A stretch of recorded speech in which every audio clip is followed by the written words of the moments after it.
Hello everyone, and welcome to this latest webinar from IHS Markit titled Driving Optical Network Efficiency Through Automation. Today, our panel will explore the software architectures and applications that will enable automation in optical networks and see the results and lessons learned from early operator deployments in this area. Our webinar is co-presented by IHS Markit and our partners Fujitsu Network Communications, Juniper Networks, and Nokia. My name is Alan Tatara, Senior Event Manager for the IHS Markit Technology Group webinar team, and I want to thank everyone for joining us. So before we begin, I do want to highlight just some of the features available for you on our webinar and how you can make the most of your experience today. So the console that you're looking at is completely customizable. You can open, close, move, or even resize any of the windows that you have open on your screen and arrange the console as you wish. Now, at the bottom of your console, you're going to see a number of application widgets which contain additional features that are available for you. Make sure you check these out during the webinar. But one button I do want to call out is the resource list widget, and this is where you will find additional material about our topic, including the downloadable slide deck from today's session, as well as other valuable information, including a special report authored by our own analyst, Heidi Adams. And all these materials can be accessed and downloaded right from your console. And we do want to make this an interactive session, so we've included a Twitter widget. You'll see that at the bottom of your screen, and this means you'll be able to tweet right from the console. And today we are using the hashtag network automation. We will also have a live Q&A session directly after our presentation, so please remember to submit your questions or comments at any time by using that Q&A box that is on the left side of your screen. And if you encounter any technical issues during the webinar, just click on that question mark widget and you will get the answers that you need. So now let me introduce to you our panel. First, leading our discussion is Heidi Adams. Heidi is Senior Research Director in the Transport Networks segment at IHS Markit. Joining Heidi is Joe Christofic. Joe is the SDN NFV Solutions Planner at Fujitsu Network Communications. We are also joined by Domenico De Mola. Domenico is Vice President of Engineering at Juniper Networks. And rounding out our panel, we have Dave Brown. Dave is a Senior Manager of Optical Network Product Marketing at Nokia. So welcome to our panel. We are honored to have you with us today. So Heidi, let's get started with our presentation. So I will turn it over to you. Great, thank you, Alan, and a warm welcome to everyone joining us for our webinar today. Over the next hour, we'll be exploring some of the opportunities and challenges ahead with the introduction of SDN and automation into optical transport networks. So from an agenda point of view today, we'll start off setting a bit of context and sharing of some recent IHS Markit research in this area. We'll then turn over to our sponsors to walk us through challenges, new solutions, and some really interesting use case examples of transport network automation and SDN-enabled applications in action. As Alan mentioned, at the end of the session, we'll have time for Q&A, so if you have questions as we go along, please do enter them into that question box. All right, so let's get started with a high-level overview of automation and transport networks. When you think of automation outside of the context of networks, generally the first thing that comes to mind is assembly lines and manufacturing facilities. The objectives in that context are generally to remove manual tasks, speed up production, improve product quality. These very same concepts are now being examined in the context of just about every aspect of transport network operations, including network planning and configuration, network maintenance, resource management, and resource optimization. And of course, on the network services side, we're seeing a lot of activity around the use of automation to improve how we deliver services and how we manage them over the service lifecycle. Now, if you look at the other side of this chart and look at the overall networking environment and some of the broader drivers for automation, we've got scale, complexity, and this need for agility. And these three things are really affecting every aspect of network operations. So you can look at scale in terms of increasing the number of endpoints in the network, the number of service instances, service capacity in and of itself. You've got complexity in terms of more complex mesh network architectures. We've got network slicing coming. We'll have to be able to manage SLAs within those slices. We've got real-time spectrum management, resource management, many, many things from adding additional complexity into our networks. Agility is from the perspective of looking at the network and its need to increasingly become and adapt to the requirements of more dynamic workloads and applications. So if you wrap this all together, initially automation was seen by many as a tool for reducing the cost of network operations, but we're starting to get to a point where automation becomes just a foundational capability and arguably is required just for sheer survival and basic network operations moving forward. So I'd like to share just this comment. I call it a word to the wise, and it's a great quote that came from Bill Gates with respect to automation. Automation applied to an inefficient operation magnifies inefficiency. Not so great. Automation applied to an efficient operation magnifies that efficiency. So key takeaway here is there's a strong need to simplify first in terms of our processes and workflows, then work towards automation. Thought that was an interesting quote. Keep that in the back of your mind. So let's have a linkage, or have a look at the linkage between simplification, automation, and software-defined networking. So here in this chart, I've got some results from a recent survey conducted by IHS Markit, where we asked service providers what they saw as the key drivers for SDN in transport networks. The top priorities that emerged were improving network efficiency, simplification and/or automation of service provisioning on transport networks, and also the simplification and automation of network capacity planning. So these tie back into that chart I shared a little bit earlier. This is right along those lines. So fundamentally, I believe SDN is a key enabler for driving network automation into the network. So from that same survey, we had another question that explored what are the key ingredients or the foundational technical requirements for introducing SDN into transport networks. And the list here, familiar list, you've been hearing a lot about this in discussions within industry. We've got the need for open APIs, and that's between controllers and the network equipment, between controller and hierarchical controllers, up into the business applications, and back and forth. So we see a lot of this. We see the need for advanced SDN-enabled applications. That could be things such as network health applications, real-time topology views, and centralized path computation. There's many, many in this area. There's also strong interest in SDN, not just for optical transport networks, but also for multi-layer and multi-vendor networks. So it becomes really the foundation for enabling the simplified, automated service delivery across diverse networks that may also be operated by multiple carriers for the delivery of multinational enterprise connectivity services, as an example. And we saw actually quite interesting a couple weeks back at the recent MEF 18 event, lots of examples of these types of technologies and concepts being applied into proof of concepts. And there has been a ton of progress made over the past year in terms of the sophistication of the solutions that are being brought to market. All right, so bringing all this together and building out a little bit of a broader view of the key trends in networking today, we can see in this diagram on digital transformation some of those elements we've just discussed. So you've got network simplification, you've got SDN and NFE as enablers of automation. We, of course, are now adding in analytics and coming out with new artificial intelligence, machine learning type algorithms that when put into a closed loop feedback type environment also serve to further enable and accelerate automation. And all of this, of course, is efforts supporting the broader migration of enterprises and service providers towards a broader digital transformation within their businesses. That's a little bit of the overall context. So with that behind us, let's have a look at what we're going to be exploring today.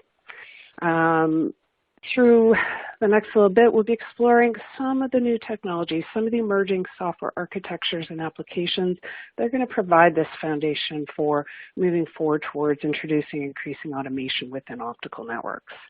So with that, I'd like to hand over to Dave Brown, who's going to kick us off with a look at some of the challenges ahead. Dave? Okay, Heidi, thanks.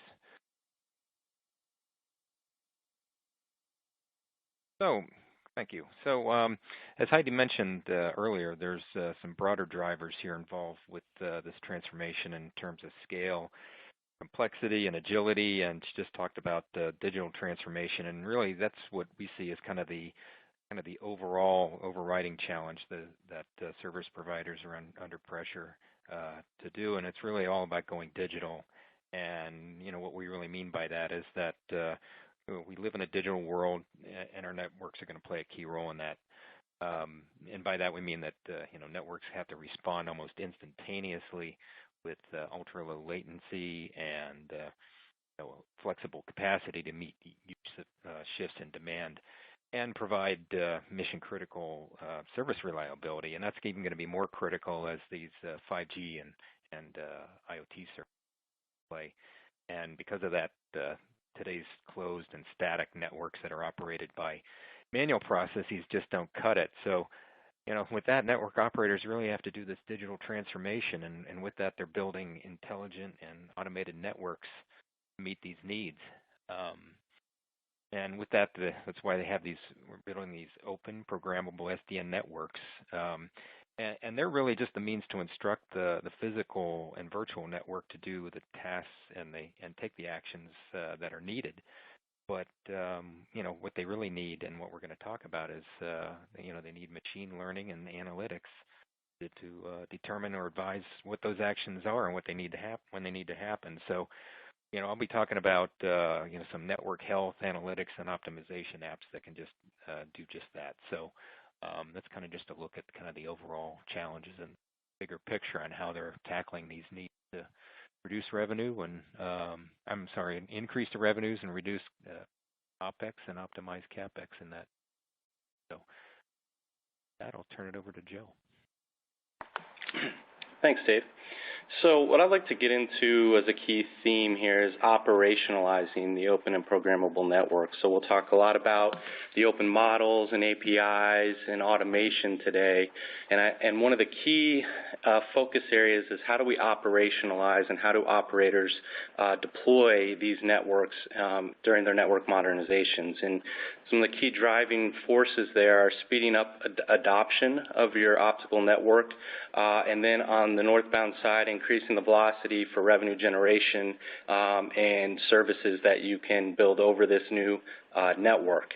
And so those are that's a key theme for operationalizing the network.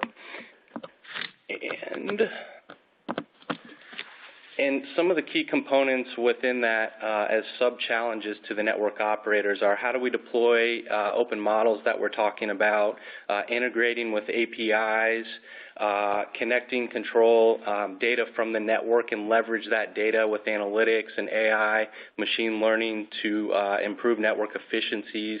And then we'll talk a bit about network or software architecture and how are we delivering software in this network modernization with open technologies to deliver software faster than our traditional monolithic deployment model. So those are some of the key challenges that we're looking at and we'll address today in our discussion. And with that, I'll hand it over to Domenico. Hey, thanks, Joe. Let me say, we can agree more with what has been already stated by the team. And so just to recap a few highlights, SDN has emerged as the enabling architectural technology to address network operation needs for automation and their priority for operational agility and rapid service deployments. And greatest benefit will come from integrated and multi-layer solution, as Heidi stated, in packet optical networking. In the next slide, we will have some area of focus. Openness definitely is the mainstream, the main role. And we look at optical line system architecture, what's coming new on the market, however, introduction of open and multi-vendor terminal, traditionally called transponder, but also new requirement for vendor-agnostic design, simulation, planning tools.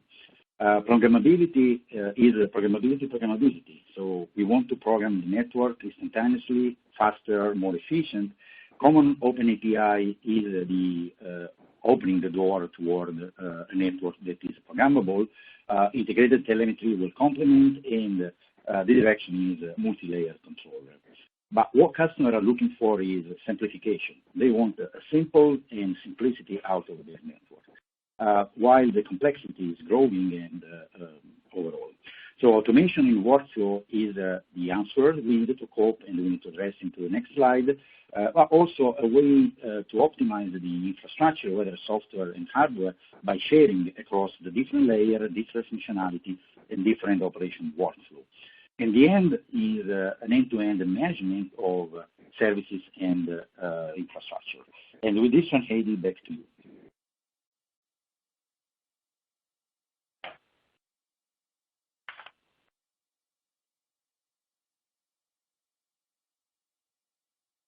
Heidi, I think we'll turn it back to you.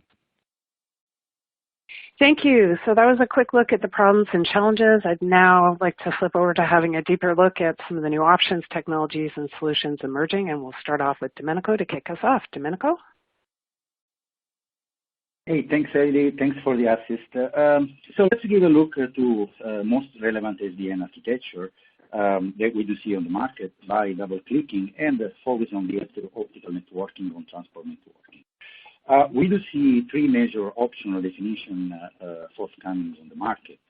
The first one is the traditional optical system vendor architecture, where we can define vertical integration. And one of the key attributes is operational simplicity, when, of course, is operated in island. It's based on a traditional EMS or element manager for device and network element management, and in the new generation can expose an open common API, northbound, for integration into an hierarchical controller or an orchestrator. However, most are legacy type of EMS, and so they don't have a native standardized YANG model, so a translation into the model is needed, and this can increase the complexity and integration challenges. Those networks are typically built for best performances, at, of course, at cost of price. They are vendor lock-in, which is something that a network operator are looking to escape from, and as I said, they provide an open northbound interface. The evolution in the modern SDN architecture is the transformation of the role of the EMS into an optical controller, an open optical controller, and go with the partial disaggregation. We define this type of architecture as an open line system.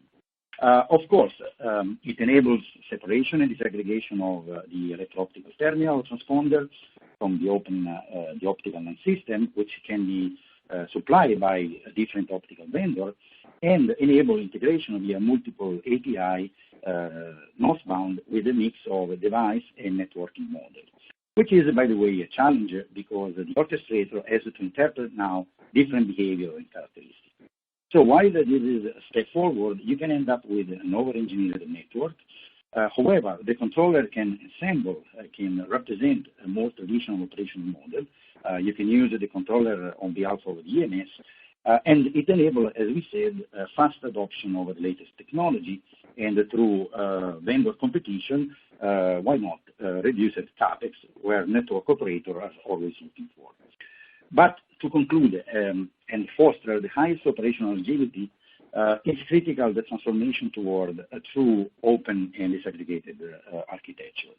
And the key attribute is a single software controller to integrate the different domains, whether it's device, whether it's node element, or different element of a network belonging to different islands, and expose everything via a single northbound API interface to abstract, to model the network functionality. That's the level of simplification that customers are looking for. And on top, it will provide some trade-off in terms of cost and performances. You can always select the best suppliers, and beyond the traditional optical vendor, you can enable a new generation of supplier, which is the innovator that are in the supply chain of the optical domain. Automation and simplification via a unified northbound API. Going to the next slide. Indeed, what we have learned about openness and disaggregation, which benefit the customer and their workflow automation. Multi-vendor solution is a key enabler to have open and agnostic design simulation planning tool, and a standardization toward a common model for device and element in the network representation. Programmability of a multi-layer for performance optimization end-to-end with real-time telemetry across different network layers and a standardization of building blocks, whether hardware building blocks or whether software building blocks. And a simplification via network automation or via workflow automation with being vendor independent and with a single pane of glass in network operation. To the last slide. As we said, the key building block for an SDN transformation of a network is a multi-domain controller. And just for clarity, it's about a software domain, not just or only networking domain. And the critical is the software transformation of this architecture. It's required to the controller to be flexible, to provide flexibility in order that we can integrate the different open common YANG models from southbound. Then we will have a variety of these YANG models, and we need to be ready to seamlessly integrate into the controller for device element management. It will be required to have enough smartness to orchestrate and integrate process and services that will run into the controller and be able to export the added value to northbound where automation is required and agility and simplification is required. So we need to extract the value for the customer, avoiding to provide them the complexity of the management of this architecture. And it is required, of course, capabilities to interact with different new environment or ecosystem or external application that will arrive on the market. And there are a few examples. Telecom Infra Project is one, Open ROADM ecosystem, and probably many other ecosystems will rise towards the horizon. Some of the key attributes, of course, are standard common API for device and controller model, and the capability to onboard via the same API third-party application of microservices. Programmability in multi-layer via integration of via real-time integration of a packet and optical control plane, and integration of path computational element, packet and optical, and orchestration via multi-layer optimization tool, whether offline and real-time. Simplification of the software infrastructure via microservices architecture, deployment in independent container of these microservices, and the simplified operation will provide the scale out that network operators are requiring at no anticipated cost in terms of software infrastructure, and via Kubernetes environment orchestration, load balancing, and scheduling will provide a simplified operational model for the controller. And with this one, I will pass to Dave. Okay, thanks, Domenico. So I'm going to just take a look here and review where we've been and where we're going and how we're going to get there. Expect automation, and then look at some specific automation apps. So here, and again, as mentioned, the networks need to go digital. So we've got this digital transformation from closed and proprietary manual operations toward a new paradigm of fully automated and open networks. And so the first step here is to get your network transformed by employing open and agile hardware that supports multi-vendor interoperability, open management, control interfaces. But that's just the foundation, because there's still a tremendous amount of work that needs to be done to take advantage of that agility and openness to increase your revenue and lower costs. So with that, the next step is then to introduce these standard open interfaces and models that are now becoming available, such as TAPI and BIG, and then also with open automation applications there. So with that, now we're at a point where you can leverage these apps they're designed to automate, monetize, and network in an open and multi-vendor environment. So let's look at closer at some of these apps. These are just examples of some of the emerging network insight automation apps, as we call them. And they range from reactive network health monitoring apps using streaming telemetry agents to more proactive planning and analytics that come with sophisticated machine learning-based algorithms. And then there's optimization apps where you can optimize network link channels. So if we look just a little deeper at those here on this next slide, so these, as I mentioned, these network insight applications use real-time network intelligence to help you make smarter business and operational and structure decisions. And they combine automation algorithms with analytics to maximize the performance of fiber optic links and channels. They let you select different levels of learning and automation so that you can address your own operational environmental needs. So you can employ these independently or in combination, but when you deploy them together in a closed-loop system, as we have depicted here, it's really going to enable you to extract maximum capacity from your network and monetize this capacity instantly and deploy services, equipment that supports those services more. So now let's take a look a little closer at the Health and Analytics app. These apps can, what they do is they collect, visualize, and analyze data in your network.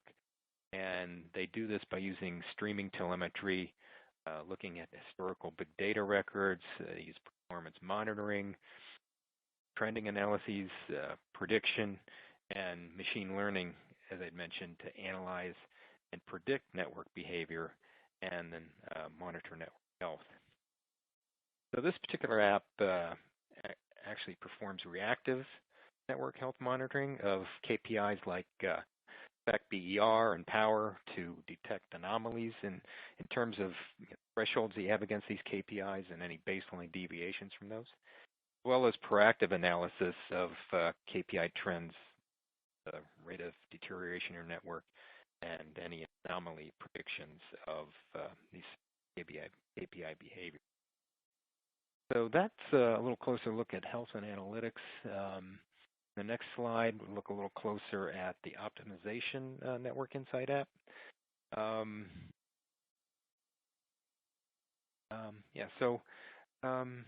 optimization apps, they assure optimal transport network performance, capacity, and resource consumption, and it's based on current and future optical transmission performance indicators.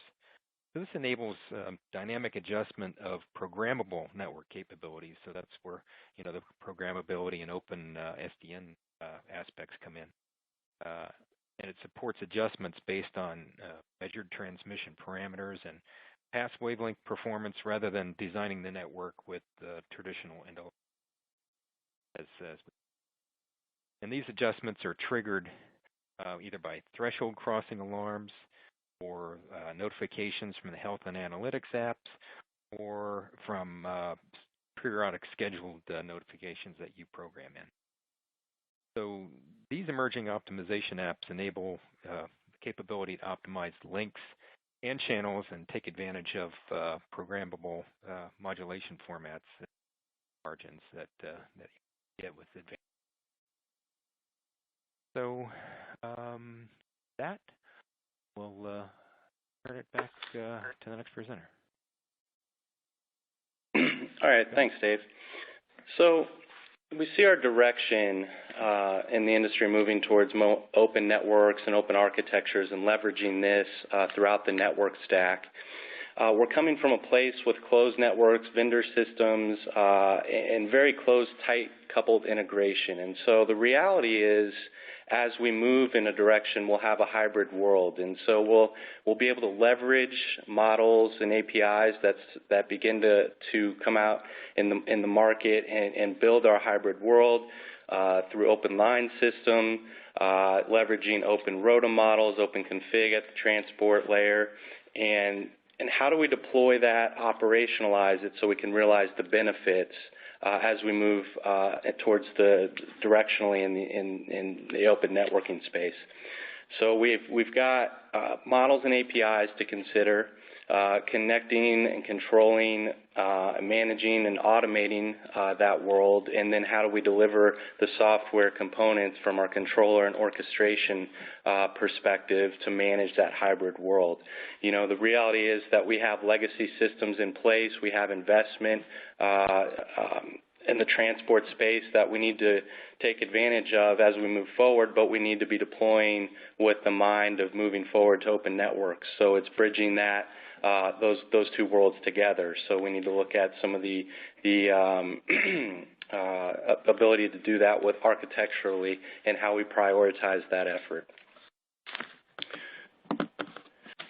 So just digging a little bit deeper into that discussion, while we support our legacy northbound, our closed systems, we can look at leveraging domain controllers and orchestration systems through open APIs northbound to streamline that transition, and then southbound begin to implement our open models, open ROADM and open config, which we've discussed at the network services layer and network management perspective, and bringing that integration together to migrate from our legacy systems and deploy and start to seed that network in the transport space. And so along that way, we have to bridge the gap between some of those areas that may not be available in an open models or open networking for specific carrier environments that we need to address, and gap filler solutions to piece together that open networking story as we get to that realized vision that we saw on the previous slide. It requires detailed integration and design considerations as we move there, and some of that we'll get into on the following slides with how we deliver from a software perspective. Some of the focus areas we need to be mindful of in moving towards these open programmable networks is we still need to maintain our end-to-end connectivity and provisioning concept, service activation, network management, automated assurance, and analytics on the network. So these are some of the pillars to build your open networking and to really focus on this. And then within each of those categories, be looking into the APIs available, the ways to abstract this information from the network, and be able to leverage it with new technologies to ultimately deliver more services more efficiently and add new revenue generating services over this new modernized network.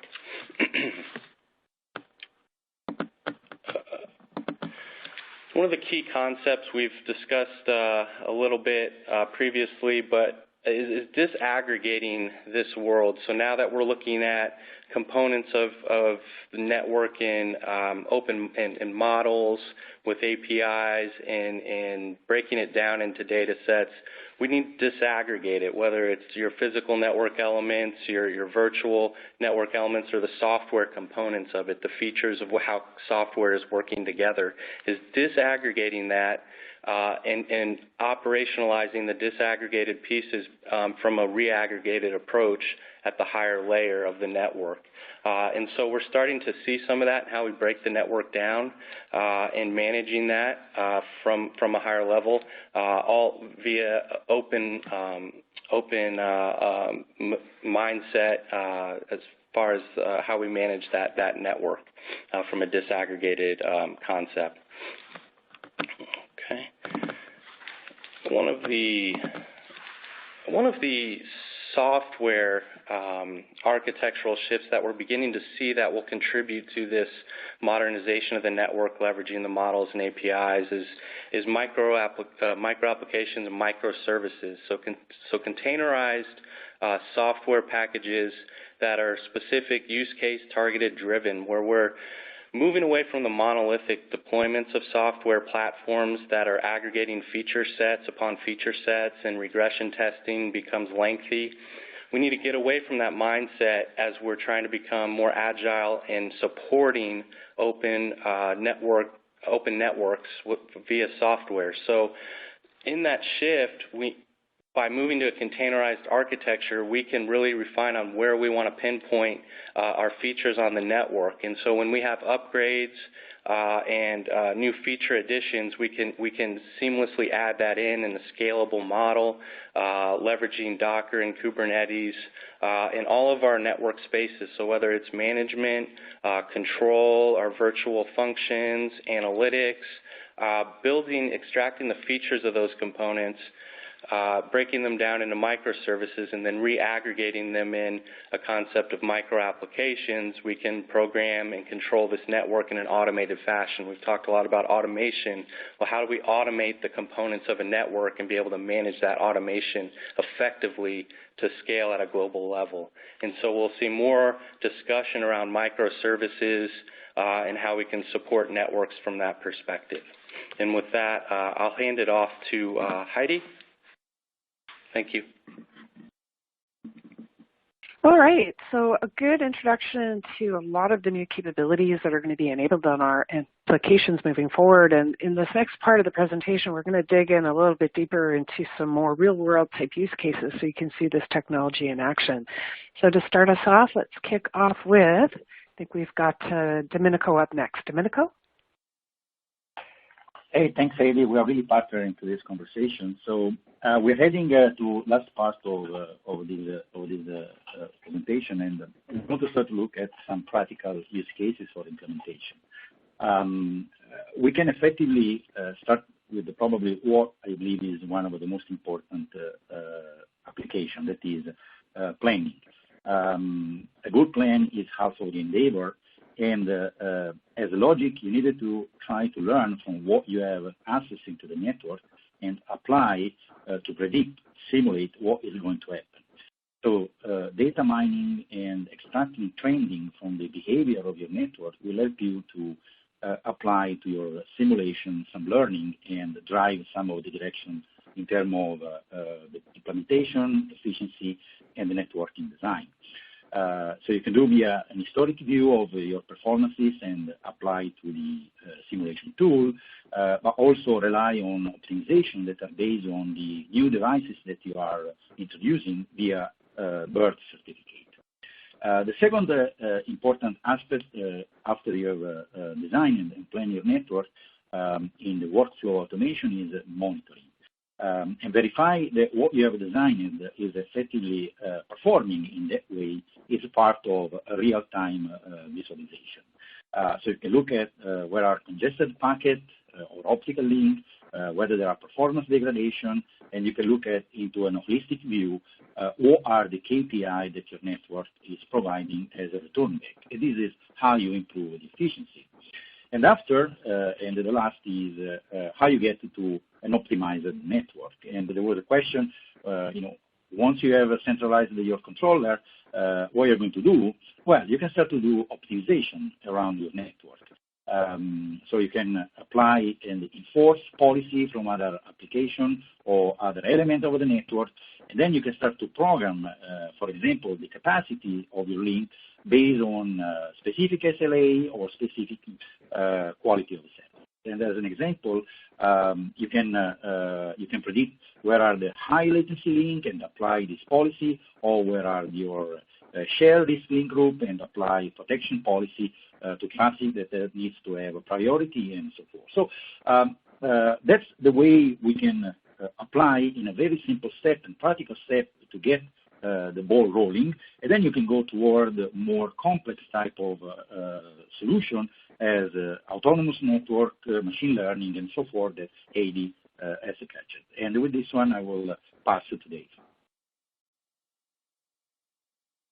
Okay, thanks, Domenico. So, so now I'm going to take a closer look at some of the examples of the Network Insight apps that I talked about. So here, look at the Health and Analytics app and how that's actually being deployed.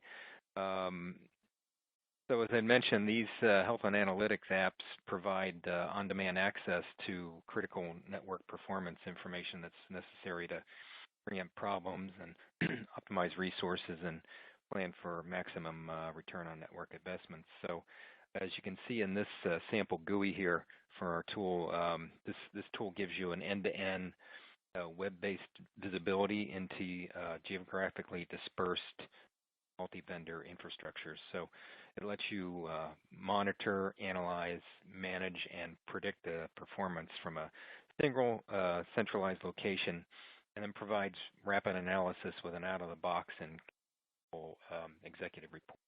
So, so it's using streaming telemetry here to basically collect, visualize, and analyze your network behavior. So that's a look at Analytics app. The next one is the Network Optimizer. So this is a sample of optimization tool GUI, and tough to see, but on the left there's a menu of different tools you can use here. Just a couple of those to highlight.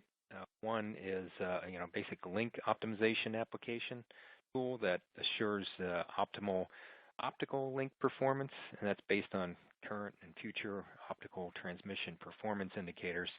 The one we're actually showing here is a channel optimization app, and that enables dynamic adjustment of programmable wavelength modulation formats. It's according to measured transmission parameters and past wavelength performance rather than, as we mentioned before, designing the network with the traditional end-of-life parameters. So in this example, the customer here, he needs more bandwidth to support a new or growing service demand, but rather than waiting for deployment of extra capacity, you can optimize an existing wavelength channel using programmable modulation schemes. This is where the whole programmability of the network and your for instance, he can optimize this PL1 service that's there in the middle. And he can select to go from what's now 100 gig QPSK modulation scheme to up that to a 200 gig AQUAM. Or in another example here on the second service, CL1 service, with the newer PCS or probabilistic constellation shaping, which is an advanced super coherent technology, he can enable infinitely variable capacity. So he can optimize that service channel CL1. He can go from what's now 225 gig PCS service up to 305 gig PCS. So it really gives you a good, good tool to really optimize the channel. With that, I'll turn it to Joe. All right, thank you. So I'd like to introduce some of the building blocks that we have for some of the applications I'll speak on in the following slides. But we have a focus on our orchestration layer with our Vitura SA offering, and then also integration into ONAP, where we have some illustrative industry use cases on ONAP integration. And then we have our network control layer along with our management components applications, and I'll speak a bit more about those components later on. And then southbound with our disaggregated blade approach into the transport optical space along with our switch blade, and we'll show some of that in the following application slides on how we build and operationalize a real use case leveraging our components here illustrated right here. So the first one application being MEF17 proof of concept. Heidi talked about just a few weeks ago with the POCs that we saw in the industry at MEF. If we go back a year to MEF17, this POC was the Gold Award-winning POC, where we show integration and everything we've talked about today, where we've talked about open models and APIs and integration, analytics. This is all applied in an illustrative application here at this POC, where we did intercarrier E-line service orchestrated via 2 ONAP instances between 2 carriers. And the southbound component, we have Ventura suite of control and management controller, and then below that we delivered this solution over Open ROADM. So we did layer 2 service over the blade-based architecture with E-line service over Open ROADM using the Open ROADM models and service for the wavelength, and then northbound using API into ONAP, into the SDN controller and DCAE component for PM listening. And we talked about the microservice, and in this case, we delivered a microservice with DCAE engine and ONAP that was as a listener for that network utilization, where it's in a threshold notification crossing to the partner ONAP instance to increase service. So this is one example where we begin to see in the industry the models, the APIs, the disaggregated approach, the automation, the closed-loop automation all coming together as part of this POC. Following that up, just a few weeks ago at MEF18, we have another example use case of leveraging the models, APIs, and integration work with a 5G fixed wireless access use case where we managed bandwidth customer service over a 5G infrastructure through a network edge cluster, northbound into ONAP as well, in this case, deploying a microservice to do that real-time analytics and a threshold crossing for that service profile over the 5G. So the switch would be from the wireline access that you see in the top gray box down to as the customer migrates from a fixed connection moving into a wireless fixed wireless access domain, that customer experience was seamless and all orchestrated via ONAP. So again, we see all of the components we've talked about today, operationalizing them into a POC type environment and leveraging open APIs, interfaces, models being deployed in this application. And I'll hand it over back to Heidi. All right, so that wraps up some of the deployment applications. I'd like to give each one of our sponsors an opportunity just to showcase a little of the work they are in particularly doing in this area. So first off, Domenico. Thanks, Heidi. Okay, so let's address the business and vendor hat and try to ask what is the ultimate question, which is the most efficient and effective SDN architecture. Well, I will turn, are your requirements of a simple, quasi-static, siloed traditional network, or are your requirement of automated, dynamically scalable, and operational agile network? Juniper is trying to answer with a focus on open, programmable, and simple to enable software solutions for management and orchestration over sources and services. And, of course, our openness to third-party integration.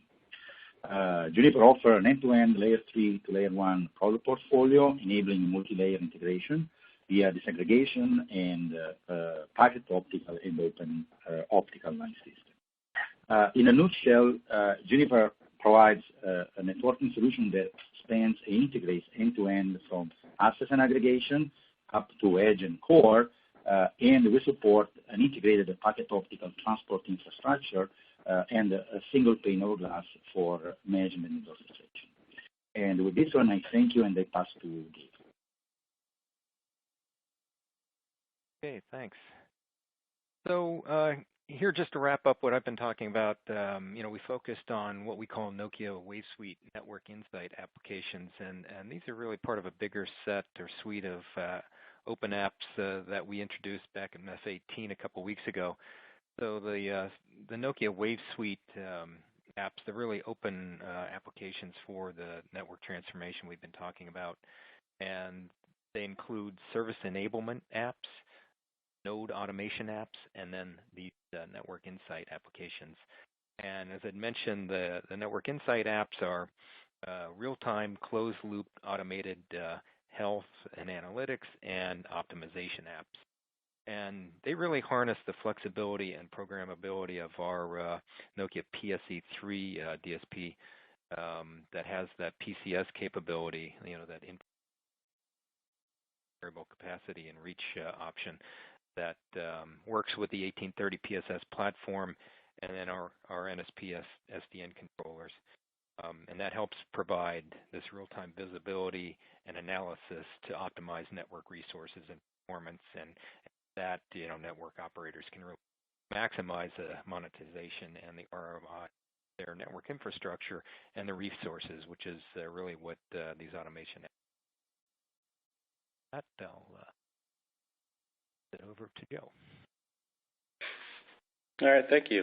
So breaking down the components for this, we've got our Vitura service activator solution doing the control orchestration across multi-domain.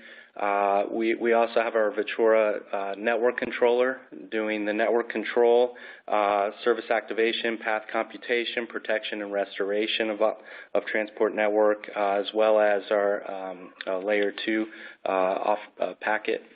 And vSure, our vSure application, providing the closed-loop automation for service on demand, elastic services, and then we also see our network management and NetAce.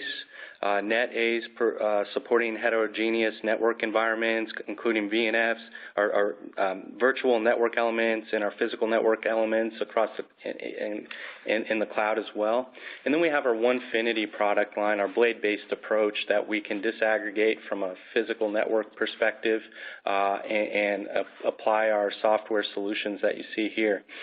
We also are integrating this into our AI and ML through conscious networking, so leveraging the capabilities of an AI and integrating that in to be able to build solutions over a network. And we introduce AI, ML with the conscious networking as well. All right. Thank you. All right, so with that, we reached the conclusions. Just before I step in to wrap up the session, I want to encourage you to submit any questions you may have into that Q&A interface. So to wrap up some of the key takeaways you should have taken, hopefully, from the session today. Automation, very critical for managing scale and complexity, as we move forward in the evolution of transport networks. Also, we're starting to see the emergence of a more open, programmable, software-defined infrastructures being that foundation for enabling us to deliver A, more automation, but B, more applications that are going to facilitate management and operations, as well as service delivery in these networks moving forward. And finally, hopefully you've had some or picked up a few interesting points with respect to some of these new applications that are emerging, a very exciting area of networking today. So with that, I'd like to wrap up and move over to the Q&A section of our webinar today. And for that, I'm going to kick off with a little bit of a general question. So to our panelists, it looks like there are a lot of changes needed to the underlying network infrastructure in order to enable a lot of these cool new applications, be it network health or optimization or new ways of provisioning and delivering services. So we're curious, where are operators today with getting these foundational parts in place? And when do you expect to see some of these new applications becoming more broadly deployed in production networks? So maybe, Dave, I'll start with you. Any comments on this? Yeah, it's a good question, and I guess what we're seeing is that over the last couple years, we think operators have been creating their network in this transformation, putting in higher capacity, the programmable modulation schemes with some of the current generation DSP and transponders. Also installing, flexible FlexGrid ROADMs and whatnot to just increase the flexibility and agility of the networks. And now they're starting to, trial and test out these open interfaces and the programmability of the controllers. Take advantage of all this. So cool. With that, then they'll start to introduce automation. All right. Joe, are you seeing anything different in the customers that you're working with respect to their readiness to start enabling some of these new applications? Yeah, I think we're seeing it, across the board, some adopting faster and deployment components of what we've talked about and operationalizing some of the models, whether it's service enablement, leveraging models into systems, or in certification labs, testing with trials. So we're seeing it, I think, across the board, and we'll begin to see more and more of it in the coming years. Okay, Domenico, anything further you'd want to add into that? Oh yeah, well, I think while the technology is becoming ready and there is more awareness, I do see now the push from the business perspective with real use cases like the Remote 5 application for cable operator, or the 5G announcement, or the transition to multi-cloud private to public architecture that are pushing a lot of traffic into the metro network. And so both the IT and the transport layer, they need to start to cope with this new reality, and many network operators will force a refreshing to their network. So the technology and the business demand will start to cross at a certain point in the next couple of years. That is the most exciting part of this conversation. Okay, excellent. I've got another question here that I think is really quite interesting as well. One thing we didn't touch on in our discussion today was security. So as we look at introducing all these next-gen network capabilities, and as we start becoming more open in terms of our implementations, how do we ensure adequate security? Would any one of you guys like to tackle this question?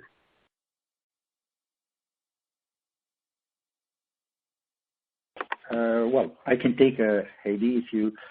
Well, as you know, Juniper has a complete portfolio, not only in terms of IP and transport, but also as security. And it's going to be an end-to-end integration because it's not just about the firewall now, but with this virtualization and cloudification of a network, the security is not going to be localized, but is going to be ubiquitous into the network. So it's features of the network, as a matter of fact. We didn't spend time here, but it's definitely a critical element that will drive and force more of these automation integration to avoid the breaking into the network workflow. All right. Okay, I'm going to turn it over to a little bit, just a little bit more of a business type question. So, we've heard a lot of discussion today with respect to disaggregation. So be it hardware from software, line systems from transponders, there's different models here. But we're also now starting to add in new requirements for integration that didn't really exist before, which in theory add costs. So the question is, has anyone looked at that overall TCO for these newer disaggregated systems and solutions? And is it really better at the end of the day? Or is this perhaps more about adding in network flexibility and agility, even if it costs a little bit more at the end of the day? So curious, have any of your companies sort of dug into this question at all? Yeah, I'll go ahead and take that, Joe, here with Fujitsu. I think what you're seeing is, okay, there's a realization of moving towards these open programmable networks, but getting there, we have gaps. We have places where to operationalize, we need a focused effort on how we can integrate systems, network layer, and that's where we're starting to see adoption of microservice architecture and how we deliver software solutions that become more cost-effective in turning around our software support of networks faster and more rapidly. Trying to approach this new world of networking in an open manner and not having that, it does become costly to be able to manage that deployment. So I think we're starting to see that from a software perspective to support these type of networks. We need adaptable software architectures, and so from that perspective, that's one area I think we're starting to see it. All right. Okay, well, I'll just, I think we're at the top of the hour. I'm going to wrap up the session today. So thank you so much to our panelists and to our audience for participating. I'd like to hand over to Alan to wrap us up. Thank you, Heidi. I want to thank you for leading our discussion today, as well as our panel of Joe, Domenico, and Dave for sharing your expertise with us. And I want to thank everyone for participating on our webinar as well, and for submitting your questions and comments. We did receive a large number of questions, so our panel will be following up with you shortly. An archive version of this webinar will be made available shortly, so feel free to come back again, view this session, or perhaps even share it with your colleagues. And you will see a short survey pop up at the end of our webinar, so please take a few moments to fill that out. And also, please make sure to continue to follow us on Twitter and LinkedIn for future IHS Markit Technology Group webinars. So again, thank you for joining us, and have a great rest of your day.